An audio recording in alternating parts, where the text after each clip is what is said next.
Good morning, my dear students. Welcome to your computer class. Today we are going to read our remaining part of this chapter. So let us start with modes of Python. There are two modes of Python. Number one is interactive mode. Interactive mode क्या होता है? This is a line processing mode. ये line या statement wise processing mode है. Each line or commands that is type is processed as soon as we press the enter key. हर एक line statement वैसे ही execute हो जाता है, process हो जाता है जैसे ही हम एंटर की प्रेस करते हैं. मतलब जब हमारा स्टेटमेंट कंप्लीट हो जाता है, हमारा सेंटेंस जो है, हमारी कमांड्स जो है, लाइन के बाद में जब हमने एंटर की प्रेस करना होता है, वैसे ही हमारा जो स्टेटमेंट है वो एग्जीक्यूट या प्रोसेस हो जाता है. To launch Python interactive mode. अब अगर हमने पाइथन का इंटरेक्टिव मोड लॉन्च करना है तो हमने क्या स्टेप्स फॉलो करने हैं. सेम स्टार्ट बटन पे क्लिक करना है. आफ्टर दैट पाइथन 3.7 और उसमें से पाइथन 32 बिट चूज करना है. द प्राइमरी प्रॉम्प्ट जो भी हमारे पास में अवेलेबल ओपन होगा, उसका मतलब ये होता है कि इंटरप्रेटर जो है वेट कर रहा है कि कैसे जैसे ही हम कमांड दें और वो हमारे कमांड्स को एग्जीक्यूट करें. मतलब हमने प्रोग्रामिंग करना स्टार्ट कर देना है. The prompt being on the screen is sign that you are working in an interactive mode of the Python. जो प्रॉम्प्ट जैसे ही हमारा प्रॉम्प्ट स्क्रीन शुरू होती है, इसका मतलब ही ये होता है कि हम पाइथन के इंटरेक्टिव मोड में काम कर रहे हैं. You type a Python commands statement expression after prompt. जैसे ही हमारा प्रॉम्प्ट स्टार्ट होता है, हमने पाइथन के कमांड्स या स्टेटमेंट और एक्सप्रेशन लिखने स्टार्ट कर देनी है. और अगर हमने नेक्स्ट लाइन में जाना है तो हमने क्या प्रेस करना है, एंटर की प्रेस करना है. और इंटरेक्टिव मोड से बाहर आने के लिए या एग्जिट करने के लिए हमारे पास में 3 वेज हैं. या हम एस्केप की प्रेस कर सकते हैं, चाहे हम Ctrl+Z की कॉम्बिनेशन प्रेस कर सकते हैं, या फिर हम जो टॉप राइट कॉर्नर में क्लोज बटन है उस पर हम क्लिक करके भी पाइथन के इंटरेक्टिव मोड से बाहर आ सकते हैं. सेकेंड मोड जो है वो है script mode. This is a batch processing mode. ये एक बैच प्रोसेसिंग मोड है. The entire program is typed and saved in an editor. The program is run as a single unit. जैसे हमने देखा कि इंटरेक्टिव मोड में, अभी हमने प्रीवियस पढ़ा कि इंटरेक्टिव मोड में हम स्टेटमेंट लिखेंगे और जैसे ही हमारा स्टेटमेंट कंप्लीट हो जाएगा, हम नेक्स्ट लाइन में आने के लिए एंटर की प्रेस करेंगे तो जो ऊपर वाला हमारा स्टेटमेंट है वो एग्जीक्यूट हो जाएगा, वो रन हो जाएगा. उल्टा इसके स्क्रिप्ट मोड में क्या होता है कि हमें पहले पूरा प्रोग्राम लिखना पड़ता है. एंटायर प्रोग्राम हमने जब टाइप कर लिया, उसके बाद में उसको सेव करना है और सेव करने के बाद में हम उस प्रोग्राम को रन करवाते हैं. और वो एक सिंगल यूनिट में ही सारा प्रोग्राम, चाहे वो कितना भी बड़ा प्रोग्राम हो, वो एक सिंगल यूनिट में ही रन होता है, एग्जीक्यूट होता है. Features of pythons IDLE. This is cross. ये हम पहले भी पढ़ चुके हैं कि पाइथन्स के फीचर्स कौन कौन से हैं. It is a cross platform. जैसे हमने पहले भी पढ़ा था, प्रीवियस वीडियो में भी हमने देखा था कि ये एक क्रॉस प्लेटफॉर्म प्रोग्रामिंग लैंग्वेज है. इसका मतलब ये होता है कि जो प्रोग्रामिंग है वो किसी भी लैंग्वेज में बनाई गई हो, लिखी गई हो, लेकिन पाइथन के थ्रू उसको मॉडिफाई, चेंजेस या एग्जीक्यूट हम करवा सकते हैं. This means it can run on multiple operating system. इसका मतलब ये भी है कि ये मल्टीपल ऑपरेटिंग सिस्टम्स पर एग्जीक्यूट करवाया जा सकता है, सच एज विंडो, लिनक्स या मैकओएस. चाहे इसमें से कोई सा भी ऑपरेटिंग सिस्टम हो, हम सभी पे इसको रन करवा सकते हैं, ऑपरेट करवा सकते हैं. It colours and make makes all the commands input output as well as error message। जो भी इसके input output commands होती है या error messages होते हैं वो सभी colorful होते हैं। This color coding comes in very handy for programs। और ये जब color coding होती है वो बहुत ही handy होती है प्रोग्रामर्स के लिए, बहुत ही easy होती है उसको रीड करना, अंडरस्टैंड करना। अगर प्रोग्रामर कुछ भूल भी गया है तो उसमें एडिटिंग करना, बिकॉज डिफरेंट कलर की होगी तो उसको इजीली शो हो जाएगा कि कहाँ हमें प्रॉब्लम्स आ रही है या क्या मैंने एरर किया हुआ है। It is a multi window text editor with many more features. ये एक multi window text editor window है और इसके बहुत सारे फीचर्स हैं, जैसे undo, smart indent, auto completion, search, replace and so on. जैसे हमारे वर्ड, एक्सेल, पावर पॉइंट में फीचर्स होते हैं कि हम उसको अनडू कर सकते हैं, ऑटो कंप्लीट कर सकते हैं, सर्च एंड रिप्लेस कर सकते हैं। तो ऐसे फीचर्स भी इस प्रोग्रामिंग लैंग्वेज में हमें मिलते हैं। To start new script in Python, अगर हमें एक नई स्क्रिप्ट या न्यू प्रोग्राम लिखना स्टार्ट करना है पाइथन में, तो हम फाइल मेन्यू पर जाकर न्यू फाइल ऑप्शन पे क्लिक करते हैं। जैसे हम वर्ड, एक्सेल, पावर पॉइंट में न्यू फाइल ओपन करने के लिए फाइल मेन्यू में जाते हैं, वैसे ही यहाँ पर भी हम फाइल मेन्यू में जाकर न्यू फाइल ऑप्शन को चूज करते हैं। नेक्स्ट आता है components of the IDLE Python script mode. अब पाइथन की जो स्क्रिप्ट मोड है उसके कंपोनेंट्स कौन कौन से होते हैं।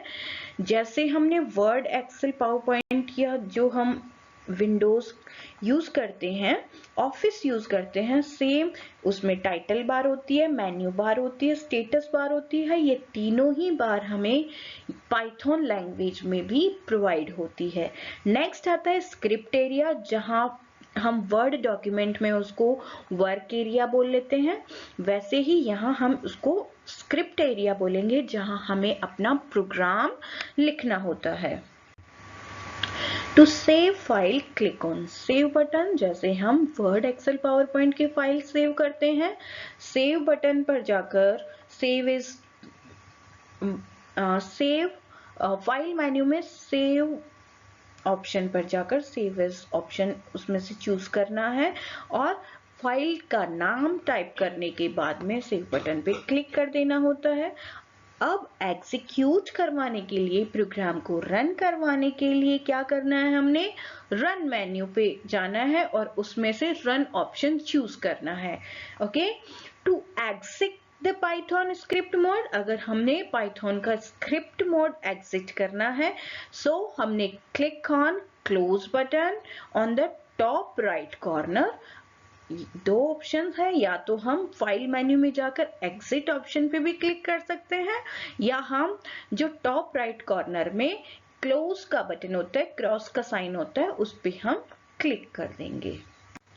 Now we read about variables in Python language। Python language में variable क्या होते हैं और वो क्या काम करते हैं। When we are working with values in Python, we need some storage for holding the values for later use। जब हम Python language में values के साथ में काम कर रहे होते हैं तो हमें कुछ ऐसी स्पेसिफिक स्टोरेज की नीड होती है जो कि वैल्यू को होल्ड करके रख सके, ताकि वो वैल्यूज जो है वो प्रोग्राम में आगे यूज में आए। These location in which values are stored in a computer memory is known as variables। वो वाली लोकेशन जहां पर वैल्यू स्टोर होती है कंप्यूटर मेमोरी के अंदर, ये सिर्फ प्रोग्रामिंग लैंग्वेज की हम बात कर रहे हैं। ओके, तो this location in which values are stored, वो वाली लोकेशन जिनके अंदर वैल्यूज स्टोर्ड होती है कंप्यूटर मेमोरी में, उनको हम क्या बोलते हैं,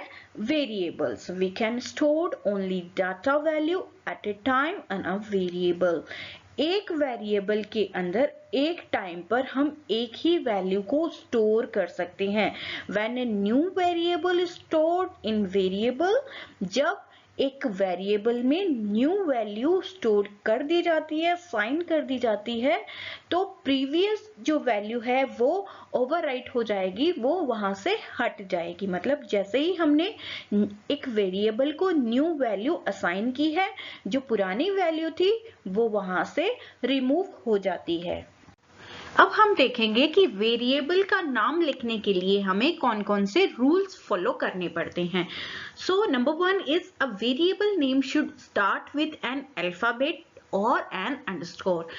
वेरिएबल का नाम जो है वो हमेशा अल्फाबेट या अंडरस्कोर से ही शुरू होना चाहिए। So second number is a variable name can comprise digits, alphabets and underscore. Variable के नेम में डिजिट्स हो सकते हैं, अल्फाबेट्स हो सकते हैं, अंडरस्कोर हो सकते हैं। डिजिट्स हो सकते हैं लेकिन वो स्टार्टिंग में नहीं आ सकते। No other character is allowed. कोई दूसरे कैरेक्टर्स जो हैं, स्पेशल कैरेक्टर्स जो होते हैं, वो इसमें अलाउ नहीं होते हैं। Spaces is not allowed. Space भी वेरिएबल नेम में अलाउ नहीं होता है। Third number is variable name can not start with a digit. एक डिजिट से वेरिएबल नेम स्टार्ट नहीं हो सकता है। Number fourth is special characters and full stops are not allowed in variable name.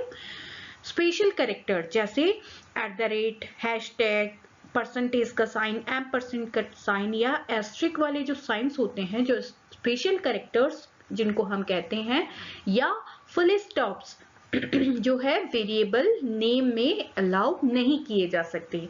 और जो कीवर्ड्स है, पाइथन के जो कीवर्ड्स हैं, जैसे एल्स कीवर्ड है, तो सेम कीवर्ड्स के नाम पर भी हम वेरिएबल नाम नहीं रख सकते।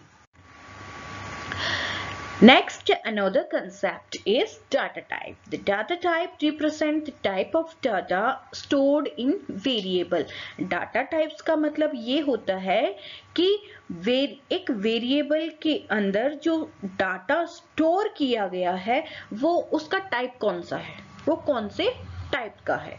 The data stored in a memory is of many type. एक डाटा मेमोरी के अंदर डाटा जो है वो बहुत सारे टाइप्स का स्टोर किया जा सकता है। अब basic data types of used in Python are, जो डाटा टाइप्स है पाइथन के अंदर वो है न्यूमेरिक हो सकते हैं, बूलियन हो सकते हैं, या हमारी स्ट्रिंग हो सकती है पूरा। नेक्स्ट आता है द असाइनमेंट ऑपरेटर। अब असाइनमेंट मतलब जो इक्वल का साइन होता है, जो इक्वल, उसका मतलब ही ये होता है कि किसी को वैल्यू असाइन करने के लिए। असाइनमेंट ऑपरेटर का मतलब होता है कि अगर हमें वैल्यू को वेरिएबल असाइन करनी है, वेरिएबल को वैल्यू असाइन करनी है, तो हम असाइनमेंट ऑपरेटर का यूज करते हैं। जो इक्वल का साइन होता है उसको हम असाइनमेंट ऑपरेटर बोलते हैं। Using the assignment operator you can assign the value of the variable. हम वेरिएबल की वैल्यू असाइन कर सकते हैं। Python is case sensitive programming language. Python जो है वो केस सेंसिटिव प्रोग्राम लैंग्वेज है। It differentiate between capital and small letters. ये हमें ध्यान में रखना है कि ये जो है अनलाइक HTML, जैसे HTML जो है वो केस सेंसिटिव प्रोग्रामिंग नहीं है, तो जबकि पाइथन जो है वो केस सेंसिटिव प्रोग्रामिंग लैंग्वेज है, तो हमें यहाँ पर कैपिटल लेटर्स और स्मॉल लेटर्स को ध्यान में रखना होता है। नेक्स्ट आता है यूजिंग प्रिंट फंक्शन। अब प्रिंट फंक्शन क्यों यूज किया जाता है? The print function is used to displaying the output of any commands on the screen. Print मतलब अगर हमें किसी चीज को आउटपुट स्क्रीन पर डिस्प्ले करवानी है, उसको प्रोसेस करने के बाद में जब हमारा प्रोग्राम बन जाता है और एग्जीक्यूट होने के बाद में अगर हम चाहते हैं कि वो वाली लाइंस जो हैं वो आउटपुट स्क्रीन पर हमें शो हो, तो हम प्रिंट फंक्शन का प्रोग्राम में यूज करते हैं। It can be used for printing specific message जैसे हमने प्रीवियस मैसेज एग्जाम्पल देखा था कि वहां पर लिखा हुआ था कि print this is my first programming language, this is my first program, I am learning Python. तो ये सब प्रिंट स्टेटमेंट में दिए गए थे। मतलब जब वो प्रोग्राम हमारा रन होगा, प्रोसेस होके आउटपुट हमें शो होगा, तो वो तीनों स्टेटमेंट जो है वो आउटपुट स्क्रीन पर शो होंगे। तो प्रिंट फंक्शन क्या काम करता है, हमें आउटपुट शो करवाने के लिए यूज होता है।